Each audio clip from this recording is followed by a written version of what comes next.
can other locations recreate what Silicon Valley has done here? I mean, can you recreate it? Yeah, I mean, it's happened here organically, right? And can you kind of force fit that to be successful?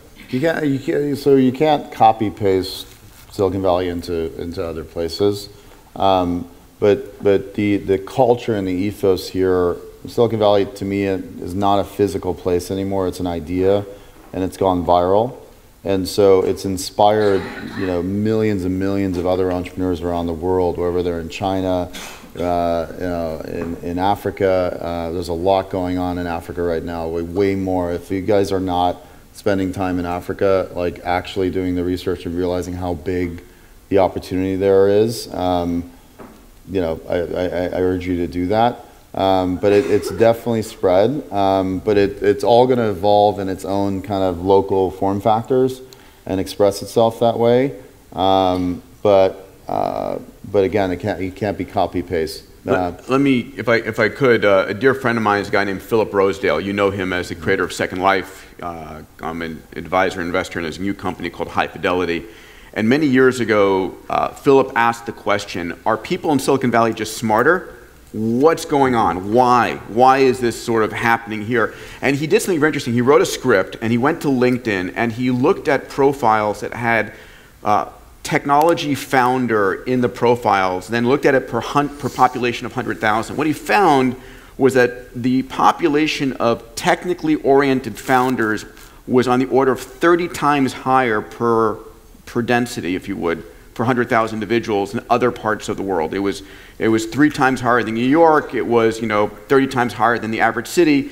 And two things that were resident here in Silicon Valley. One, you heard Shervin say it, it's the culture of the much more free exchange of ideas. So you'll walk into a bar or in a coffee shop, you're willing to say, this is what I'm working on, here's my idea, and it's not like, sign my NDA and I'll tell you about it. So you actually have the ability to learn from lots of other smart people what idea is crap and what idea is cool and who I should be connected to much further. And the second is you're willing to take much bigger risks, because if your idea fails, I'll hop on Shervin's or AJ's or Cody's, and I don't have to go back to my mom and work at the drive-in anymore. So that density is probably one of the most important things. So how do you create that kind of density and that sharing mindset and the badge of honor that failure gives? Yep. Which is very different from other cultures, right?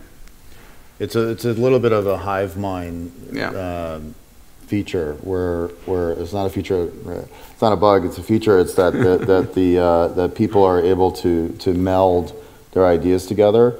So if it's happening here, imagine if like corporations actually acted more federated and collaborated more freely together, how much productivity and progress would unlock if their pools of capital were federated, right? There's lots of ways, like we've inherited the corporation structure, the corporate structure.